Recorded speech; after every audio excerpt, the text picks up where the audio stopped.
Hello guys, इस video में हम बात करेंगे जीव विज्ञान के पाठ योजना के बारे में। इसमें सबसे पहले लिखते हैं विद्यालय का नाम कि किस विद्यालय में हमने टीचिंग किया है उसका नाम, फिर दिनांक, कक्षा, विषय, उपविषय, चक्र, अवधि। फिर इसके बाद प्रकरण लिखते हैं कि किस प्रकरण पर टीचिंग किया गया है। जैसे इसमें लिखा है पेड़ पौधों का वर्गीकरण।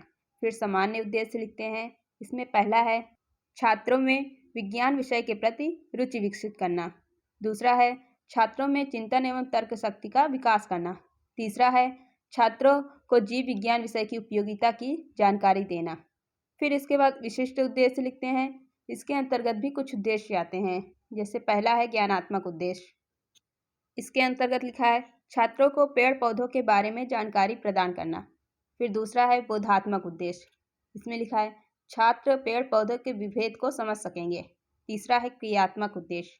इसके अंतर्गत है छात्र अपने स्थानीय पेड़ पौधों के बारे में बता सकेंगे। फिर इसके बाद शिक्षण विधि लिखते हैं कि किस विधि का टीचिंग में प्रयोग किया गया है। जैसे लिखा है प्रदर्शनी विधि, प्रश्नोत्तर विधि, स्पष्टीकरण। फिर सहायक सामग्री लिखते हैं कि किस सहायक सामग्री का टीचिंग के समय प्रयोग किया गया है। जैसे पहला इसमें लिखा है पौधा, चार्ट इत्यादि। फिर पूर्व ज्ञान में लिखते हैं छात्रों को पेड़ पौधों के बारे में सामान्य जानकारी है। फिर इसके बाद पाठ प्रस्तावना प्रश्न लिखा जाता है। इसमें कुछ कॉलम बनाए जाते हैं जिसमें छात्राध्यापिका छात्र से कुछ क्वेश्चन पूछती हैं। जैसे छात्राध्यापिका कथन में पहला क्वेश्चन है अपने आसपास के कुछ पेड़ पौधों के नाम बताइए। छात्र अनुक्रिया में लिखते हैं कनेर, नीम, तुलसी, सरसों इत्यादि पेड़ पौधे हैं। दूसरा छात्राध्यापिका कथन में कुछ लंबे वृक्षों के नाम बताइए। छात्र अनुक्रिया में है महुआ, नीम, पीपल। तीसरा छात्राध्यापिका कथन में कुछ छोटे वृक्षों के नाम बताइए।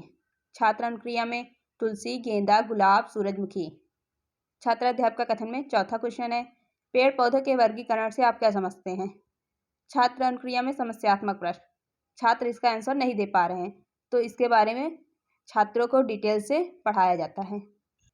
इसके बाद उद्देश्य कथन लिखते हैं छात्रों आज हम लोग विज्ञान विषय के अंतर्गत पेड़ पौधों के वर्गीकरण के बारे में अध्ययन करेंगे। फिर पाठ प्रस्तुतिकरण में कुछ कॉलम बनाए जाते हैं। जैसे शिक्षण बिंदु, छात्राध्यापिका कथन, छात्र कथन और श्याम पटकार।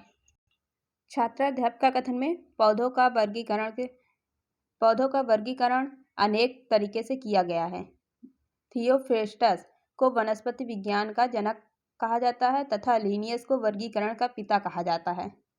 और छात्र इस कथन में इसको छात्र ध्यानपूर्वक सुनेंगे और श्याम पटकार में जो भी छात्राध्यापिका द्वारा कुछ बताया जा रहा है उसमें से जो कुछ मुख्य पॉइंट हो उसे श्याम पट पर भी लिख सकते हैं। छात्राध्यापिका कथन में और डिटेल से बताते हैं पुष्प के आधार पर पुष्पों का मतलब वर्गीकरण में लिखा जाता है पुष्पी पौधे।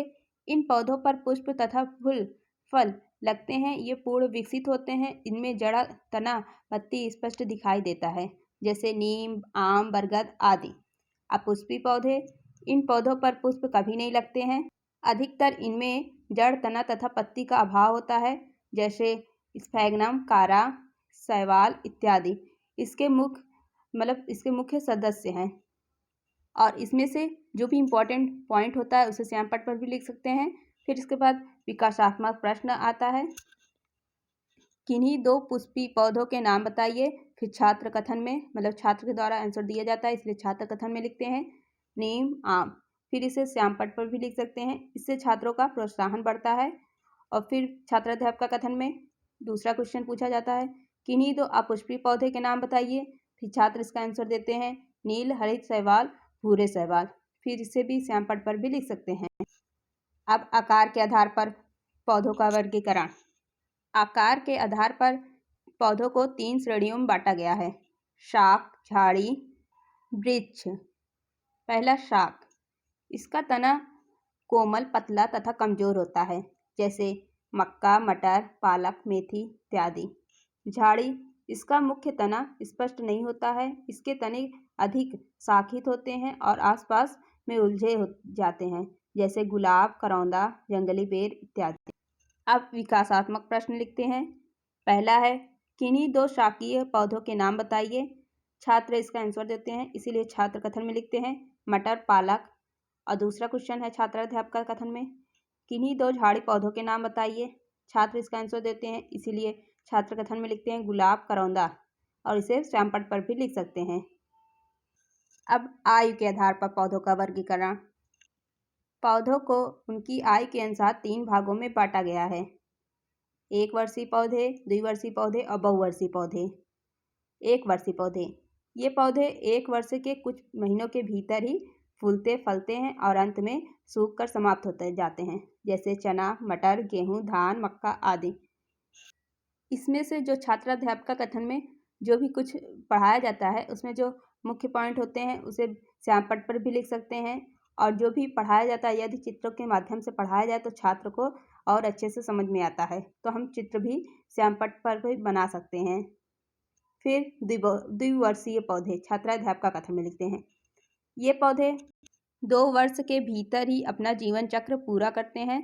पहले वर्ष में पौधे में जड़, तना, पत्तियां पूर्ण विकसित हो जाती हैं और द्वितीय वर्ष में पुष्पन, फलन तथा बीजों का निर्माण कर नष्ट हो जाते हैं, जैसे केला।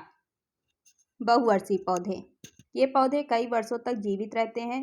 इनके संपूर्ण जीवन काल में फूल और फल लगते रहते हैं। ये शाख, झाड़ी तथा वृक्ष तीनों की तरह के पौधे होते हैं, जैसे दूब, गुलाब, आम, नीम इत्यादि।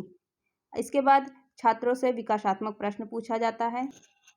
जैसे पहला छात्राध्यापक कथन में पहला क्वेश्चन है, किन्हीं 2 1 वर्षीय पौधों के नाम बताइए। छात्र इसका आंसर देते हैं, इसीलिए छात्र कथन में लिखते हैं चना, मटर।